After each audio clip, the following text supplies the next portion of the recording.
안녕하세요. 그리려나입니다. 오늘은 프로그램 리뷰라기보다는 남녀 관계에서 직업이나 조건을 따지는 거 더 넓게 봤을 때는 인간관계에서 사람을 볼 때 학벌이나 직업, 소득 수준을 보고 평가하는 것이 과연 옳은가 그른가에 대한 이야기가 될 것 같아요. 제가 리뷰를 할 때에도 늘 저의 개인적인 생각을 이야기하는 거지만 이번 영상에서는 더더욱 제 솔직한 생각을 끌어내 보려고 해요. 그래서 여러분들의 생각과 많이 다를 수도 있습니다. 나는 솔로 프로그램만 그런 건지는 모르겠지만 일단 서로의 첫인상만 보는 시점에서는 직업이나 나이, 사는 지역을 모르는 상태로 외모, 외견상 추측되는 나이, 행동이나 말투 같은 외적인 정보만을 두고 취향껏 선택을 합니다. 물론 외모나 말투에서 풍기는 느낌으로 직업 특성이나 그 사람의 성향이 묻어나기도 하지만 그건 어디까지나 추측일 뿐이잖아요. 그 사람의 보편적이고 객관적인 점수가 매겨지는 것은 아무래도 직업 공개 후일 거예요. 근데 첫날 선택했던 첫인상과 이른바 스펙 공개 후의 선택이 확연히 달라지게 되면 그걸 보는 사람들은 어쩔 수 없는 현실이라고 하기도 하지만 속물이라고 하기도 해요. 특히 의사라는 직업이 나왔을 때가 대표적인 것 같습니다. 결론부터 말하자면 일단 저는 학벌이나 직업이 좋은 사람을 높게 평가합니다. 왜냐면 그건 결코 쉬운 일이 아니라고 생각하기 때문이에요. 어떤 분야에서건 뭔가 한 가지를 특출나게 잘한다거나 남들보다 능통했다는 건 어쨌든 거기에 들인 시간과 노력이 남다르다는 뜻일 겁니다. 일단 학벌이 좋다는 건 학창시절에 하기 싫은 공부를 꾹 참고 성실하게 해낸 결과이고 물론 공부에 국한되는 것이 아니라 운동이라든지 예술 분야가 될 수도 있겠죠. 또 현재 좋은 직업을 가졌다는 건 성인이 된 이후로도 끊임없이 노력하고 도전했고 그 결과로 기회를 얻었으며 지금까지 유지했다는 뜻일 거예요. 저는 꾸준한 노력이 없으면 결코 오는 기회를 잡을 수 없다고 생각하거든요. 그렇기 때문에 그 사람의 스펙은 그저 이력서에 몇 줄로 정리된 단순한 기록에 그치는 것이 아니라 한 사람의 노력의 결과물, 더 나아가면 정체성 중 하나라고 생각을 합니다. 한 사람의 성실도, 투지,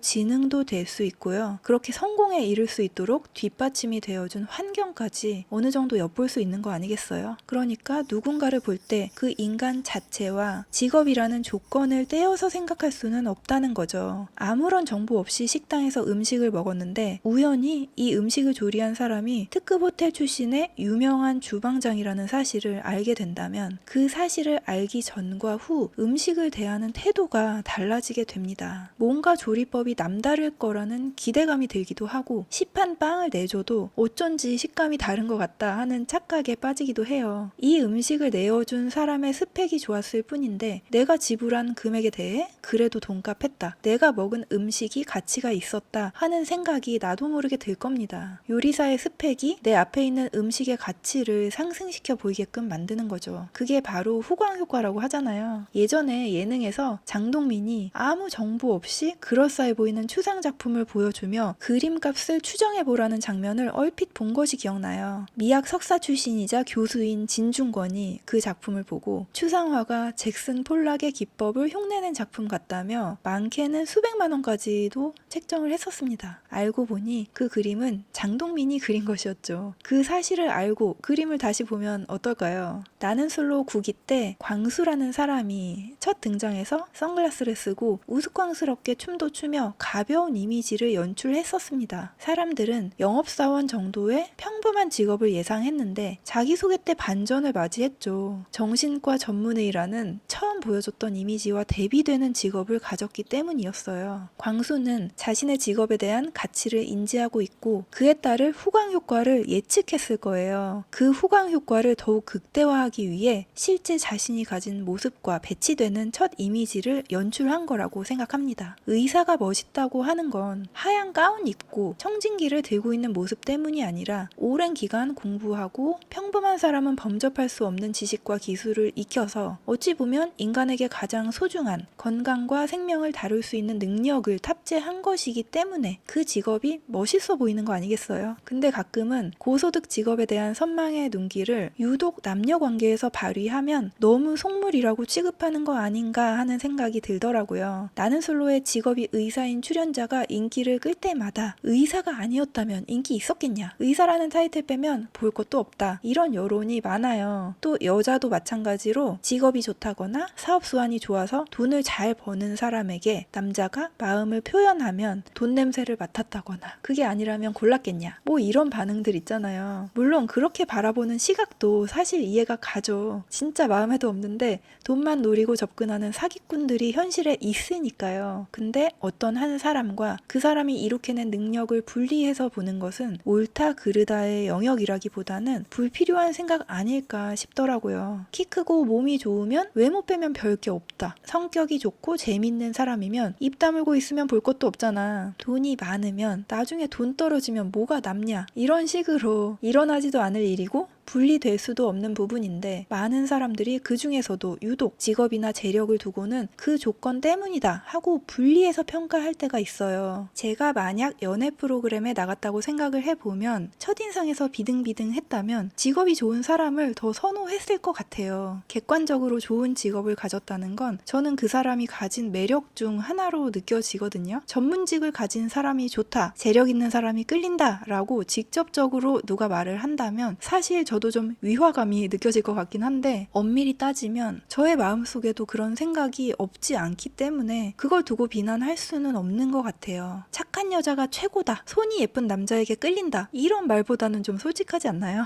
그렇다고 여자들은 사짜라면 다 좋아해, 전문직에 환장한다, 이건 완전 틀린 말이라고 저는 생각합니다. 그 스펙이라는 것이 절대적이라는 것은 결코 아니에요. 내가 선호하는 외모와 성격, 거기에 말이 잘 통한다고 느껴지는 평범한 직업에 이성이 있다면 그저 직업만 좋은 사람이 이걸 뛰어넘는 것은 절대로 쉽지 않습니다. 어디까지나 인간적인 매력이 밑바탕 돼야 좋은 직업이라는 장점이 보석처럼 빛나는 거겠죠. 또 직업이 좋다는 것이 수많은 매력 중 하나이고 빼놓고 생각할 수는 없다는 거지 그 사람의 인간성과는 또 다른 문제겠죠. 화려한 외모나 선망받는 직업을 가졌다는 매력에 빠르게 끌렸더라도 본질적인 인성을 보고 정말 나와 맞는 사람을 가리는 것은 개인의 안목 문제인 것 같습니다. 사실 배우자의 직업이나 재력 물론 중요한 부분이지만 자기중심적이거나 배려가 없거나 나랑 정말 맞지 않는 성격이라면 그게 다 무슨 소용이 있겠습니까? 그리고 어떤 조건이든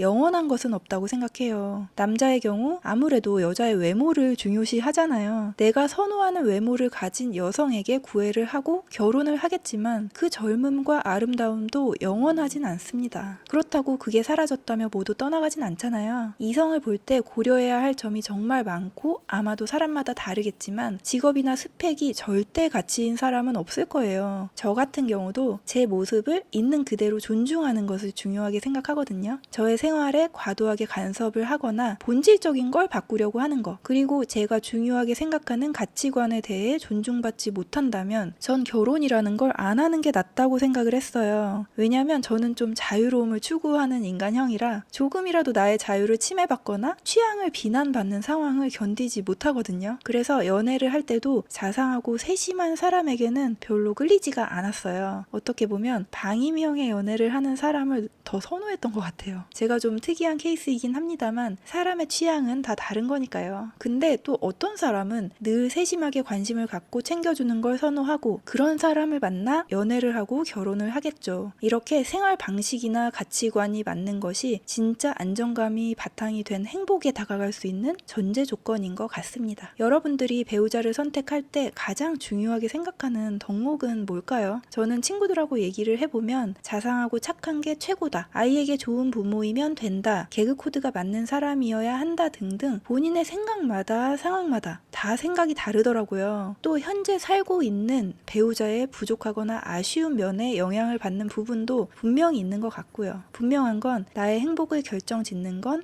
배우자의 직업이나 능력은 아니라는 것입니다. 하지만 개인이 어렵게 이루어낸 능력을 잠시 좋은 옷을 걸친 것처럼 분리하는 게 아니라 그 사람이 가지고 있는 한 부분으로 인정하는 것이 좋지 않을까 하는 저의 생각이었습니다. 아마 여러분들께서도 일정 공감하는 부분도 있고 나는 그렇지 않은데 생각하는 부분도 있을 것 같아요. 그 어느 쪽에도 정답은 없는 것이고 생각하기 나름이겠죠. 여러분의 생각을 댓글로 공유해 주신다면 정말 감사하겠습니다. 아직 꽃샘추위가 끝나지 끝나지 않아서 겨울이 완전히 갔다는 생각은 안 들지만 뭔가 봄이 오고 있는 것 같은 따스한 느낌은 들어요. 제가 1년 중 가장 좋아하는 2분기가 다가오고 있습니다. 이때만 되면 진짜 시작이라는 느낌이 들고 설레요. 연말에 보통 설레인다는데 저는 끝나가는 느낌이 들어서 연초를 더 좋아합니다. 저는 학교 다닐 때도 공부하기는 싫어도 개학을 기다리는 좀 특이한 아이였어요. 여러분들도 다가오는 봄에 좋은 일이 가득하셨으면 좋겠습니다. 지금까지 들어주셔서 감사합니다.